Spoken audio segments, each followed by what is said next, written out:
Hey, what's going on, guys? It's me, JV. Um, Basically, wanted to record this video as the third part of my series regarding the issues that I've been having with Employment Development Department and my quest for submitting documents that will verify my eligibility with with EDD, because I was actually in the PUA department throughout basically the pandemic between March of 2020 all the way up to September of this year. And in my previous video, I actually discussed how EDD actually rejected my business plan and business license, and they really didn't give me a specific explanation as to why they decided to cancel my or to reject my documentation. So what I did, and that's what I want to talk about in this video, I I live in the East Bay here in California and the San Francisco Oakland Bay area. So I live in the East Bay, and my assemblyman is Bill Quirk. So I contacted his office about a month and a half ago, and I brought this up to their attention to see if they would be able to advocate for me and talk with EDD on my behalf to explain to them the situation. So what happened was, and by the way, I encourage everyone that's going through the same situation that I am going through right now, people that are having difficulties submitting documents. Maybe you've already been turned down by EDD, saying that perhaps you need further or additional documentation. But people that are having challenges submitting this documentation, my advice to you would be to reach out to your assemblyman or assemblywoman as soon as possible, because let me tell you, they do make a big impact. They make a positive impact, and it works for you when they advocate on your behalf. So basically, the way that it works, for those of you that are not familiar or have never reached out to your assembly person, so you basically call them on the telephone and you discuss with them your situation regarding EDD and your inability to reach out to a representative, or perhaps you're having problems submitting the proper documentation. And once they have all of that information that you have provided to them over the telephone, usually what they do is they send you an email containing a consent letter. And in that consent letter, you basically put down your personal information, your name, your telephone number, your home address, even your social security number, so that you can give them access and consent and permission basically to advocate on your behalf. And that way, there will not be, I would imagine there wouldn't be any legal ramifications, or they'll have a legal way of representing you with, in this case, Employment Development Department. So what I did was I received this letter of consent. I printed it out. I filled it out. Once it was filled out and signed and dated, I took a picture with my cell phone, a screenshot of the form, and I sent it to my email, my personal email account. And once I did that, I basically replied to the original email that was coming from the assemblyman's office, and Mr. Quirk's office in this case, in my case, and I replied to the email containing the letter of consent filled.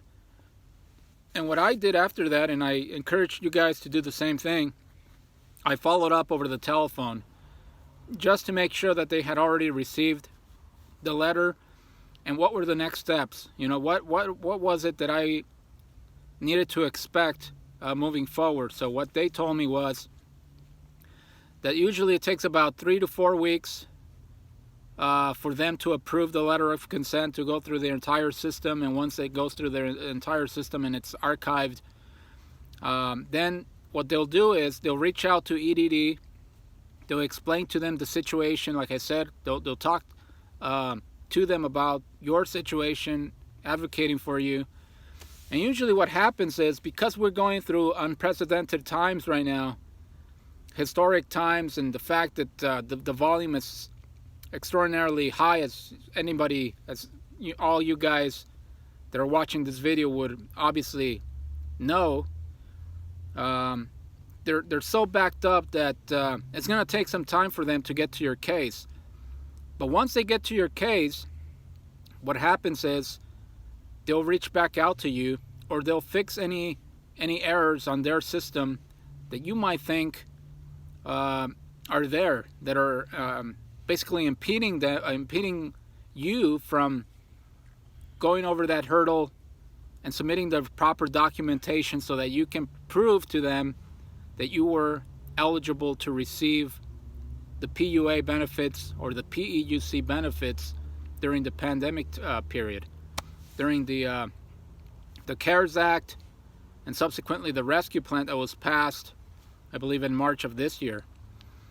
In my personal case, and this is the reason why I want to stress the importance of reaching out to them, to your assemblyman, assemblywoman, if you're having problems reaching a representative, a tier 2 representative over the telephone with EDD. What happened was, in my case, they eventually got a response from EDD, and not only did they fix an issue that I didn't even ask for, which was that back in January of 2021, I came in contact with somebody that was COVID positive. So when I certified for benefits, I put down that I had come in contact with somebody that tested positive for COVID-19, and so therefore I had to quarantine for 14 days, and I couldn't really apply for any jobs for obvious reason. I wasn't even actively looking for work, basically. And so I put that down on the page where I file for benefits every 2 weeks, and therefore I was disqualified. I didn't get any benefits for those 2 weeks because I put down that I came down with I never tested positive for COVID, but I actually came in contact with somebody that was COVID-19 positive, and so therefore I had to quarantine. So what happened was, the assembly office from Bill Quirk, a representative from his office, reached out to EDD, and EDD looked at my file. Apparently they were probably looking over my history of payments, and it turns out that I got compensated for those 2 weeks that I didn't even ask for. When I spoke to the representative from Bill Quirk's office, so I got paid for those 2 weeks. And now, this morning, I actually got a phone call from a representative from EDD, and I explained to him the situation, that I had submitted my business license as well as my business plan, and that it had already been rejected earlier this month. So he went over my entire case. He went over my documents, and he gave me some advice to basically submit an affidavit that doesn't have to be notarized. It just has to be an affidavit explaining your situation, signed, date, and he said that I should be fine once I submit that affidavit that will support the business license and the business plan that I submitted to them about a month ago. So the whole point of this video is to share, to share my experience, and to reiterate the importance of reaching out to your assemblyman, assemblywoman's office immediately, as soon as possible.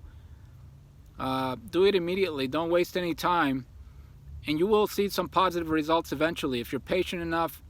Once eventually they'll get to your case, and EDD will expedite the situation, and you'll be able to really get some positive results. I mean, I wouldn't have gotten this phone call ever from an EDD representative if it wasn't for the assemblyman's office assistance. And I am extremely thankful for them for all of the help that they provided me with. So I just want to share this out to everybody, or anybody I should say, that's experiencing a similar situation that I am, trying to submit documents prior to the deadline that's coming up pretty fast for a lot of people. And to reach out to your assemblyman, all you have to do, wherever it is that you're located, just do a Google search. Type something to the effect local assemblyman's office or my assemblywoman or assemblyman, and you will see their contact information, their physical address, their telephone number. If there is a telephone number, I highly suggest that you give them a call and explain to them your situation. And once you submit that letter of consent that I mentioned at the beginning of this video, and you fill it out and they receive it, they will definitely assist you. It does make a big difference, believe me. So I hope that this video helps. This is the third video that I've made about my whole ordeal with EDD and the challenges that I'm still having providing documentation that proves that I was actually eligible to receive the PUA benefits. So like I said, hope this helps, and I